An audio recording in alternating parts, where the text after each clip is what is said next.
Hello, people. It's your boy Ambassador again doing his thing. Yeah, it takes me some time to talk about these things, write about these things, but I love having this conversation. I feel like if I die today, that might be one of the most important things I did, putting out some of these messages where it's like I've been thinking a lot about some of these things and just talking about them and having the feeling that maybe somebody would see these things and then get to engage with it. It means so much to me, so I'll keep doing it.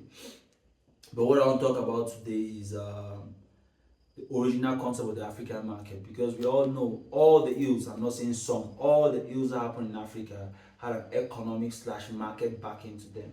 That's why they happen. So if we don't study why our markets failed and why those other markets did what they did to us based on the demand of their markets, we might never solve some of these problems. But first, this video we're watching, it's a Nigerian breaking down what the market meant. He even used some Igbo words which means specific things in the Igbo language, and what the market meant to the Igbo man at the time when we had typical African markets. Not what we call markets now. I mean, like back in the days before even Africa was developed. No, not discovered. Discovered, because Africa was never discovered.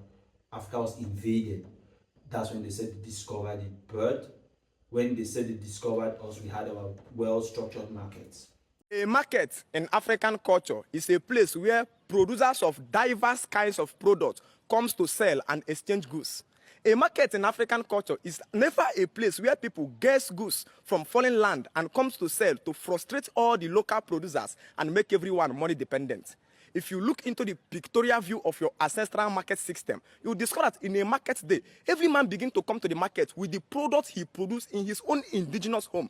Maybe his plantain, maybe his yam, maybe his palm wine, maybe his abo, maybe his hand fan, anything, maybe his blacksmith something, maybe his ogene, anything at all that was locally produced by the people. And therefore the people comes to sell, and on account of that, the people are dependent upon themselves to reproduce the things they need, the things they use, and the things that are sold in the market system.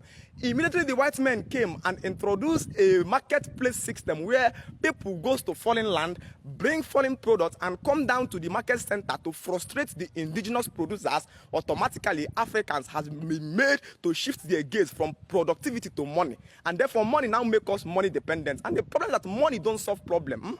Money encourages trading and establish poverty in a nation, because money has begun to do for us things that we are supposed to do for ourselves. And that's why high level of inflation is ravaging Africa today, because we have been pushed or changed from the age of productivity to sell. And a man today beats his chest and tell you, I'm a businessman. Then you tell the man, what business are you into? He says, I'm into generator. You says, wow, so where are you producing generator? The man says, the 20,000 feet container generator is on the sea, it's coming down. Sir, where are you producing it? He says, no, I'm just going out to bring it into my nation. It's an embarrassment to our current intelligence. If the education system that was brought was actually meant to be productive, it was supposed to be in a way that if they are building that place, you will be building generator here. If they are producing car, we will be producing car here. If the engineers who are building bridge, you will be building bridges and constructing road. When they want to construct road, they go and bring an Arab and bring the white people. It's because the education system they give you have no functional knowledge. It have no application. It's just making you to read and not to reason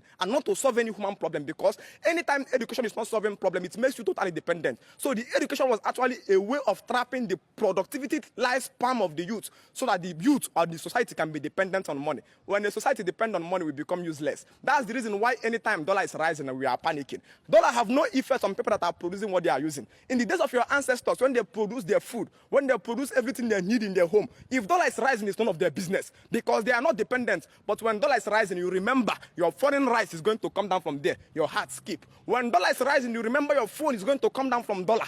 Your heart skip. When dollar is rising and you remember everything you need in your room, in your facility, is going to be coming down from that place. Automatically, you will lose the peace of life. That's why we all are products or mediocrity under the white man dollar today. They have no business on people that can produce. Our market system was never built on people that know how to do Osafia. Most of 80% of Igbo businessmen today are just Osafia people. You are not a businessman. In business starts from productivity. When you don't produce what you are selling, you are just on your Osafia. It's called middleman. Middleman is less like those people in our Tanzania market that doesn't doesn't have a shop. Their assignment is to ask you what you want. They collect money from you, rush to somebody's shop and buy. The same thing that person is doing is something you that have a shop where you are selling that thing is doing. You just travel down to China, buy a generator at a cheaper rate, come down here, you add extra times 2. If you make profits much more than the person that produced the generator, you are a wicked man. And you say you are a businessman. No, you are not doing business. You are just manipulating the site and making everybody in the system poor. It's time for us to produce that which we use in our economy. If only Africa will become strong again. It's not oratory. Our government can engineer it. When we are talking about African revolution, we are talking about African renaissance, restoration of our waste system. Our marketplace is supposed to hold only our products. Now, he said markets were meant for people to produce and sell. It's very important. Later on, we thought that markets were meant for people to just come and sell. But he used the connection of producing and selling. Every family/entity, they were known for, these guys are hunters, these guys are producing yam, this one's know how to produce oil. We meet at the market where we know that, okay, the guys with lots of oil and are specialized in oil will come with their oil. We bring our yam, then you bring your meat, then you bring your shoes, then you bring your this, and then we all sell or exchange or use cowries or currency or whatever it was at the time. But that was what markets meant. But when the educational system came, it killed the producer side of things and left the market side of things. That's why he said that all the people who say they are businessmen today are just middlemen. They are not businessmen, because a businessman should, what value are you actually producing? We are not producing anything, we are just middlemen. And Francois de Marcheur, they are just there helping to facilitate the products of the trade, picking up the products from China and bringing it to Cameroon and selling it. He said there's also that aspect of dishonesty, because you know that this product, I bought it at 10,000 francs, and that's what I should sell it at.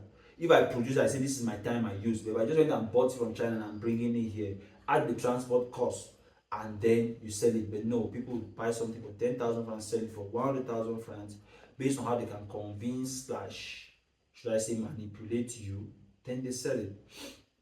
So he used some harsh word when it came to those things. He said now people bring foreign goods, and then one, it has killed all the local craftsmanship, because our policies are in favor of importing things. Our educational system is in favor of importing things, because when we go to study PhDs in philosophy, geography, history, what do those things produce? But just more noise. And other people have drunk, they start claiming and giving history lessons. You know what happened in 1982? No, but I know what happened in 2024. We are both hungry. Now, if I break down some of these things, and he talks about the unproductive society where more and more people don't produce anything, but we're just demanding and consuming things. No producers, but we just have importers. People just import things and then sell it, but they're not producing anything. And I usually boil this down or drag this down to our educational system, where I say that if there was any good intention in the educational system, it was the good to do. The value is now. So I mean that if we create an educational system which was to create value in our society, it will be to produce things. I think I used the example of the Chinese educational system, and some other videos have spoken about Chinese educational system. But we don't produce things, then the educational system has failed us. And I think in one of the other videos I'll do, I'm going to use the example of the case study of our history lessons, how they have failed us completely as a society. And I still speak about these things and we take it for granted, and we're all still going to school. I'm even still going to school. But our educational system might just be the greatest ill that was done to us. Shockingly so, maybe greater than slavery, greater than colonization. Because with a broken mind, it's a broken body, and it's a broken society. As usual, it's your boy Ambassador. We're talking about these things and trying to provoke thought. Like, share, subscribe, get more people talking about these things. And yeah, hopefully we could be the critical mass that way. As usual, I'm boy Ambassador now. Just my opinion.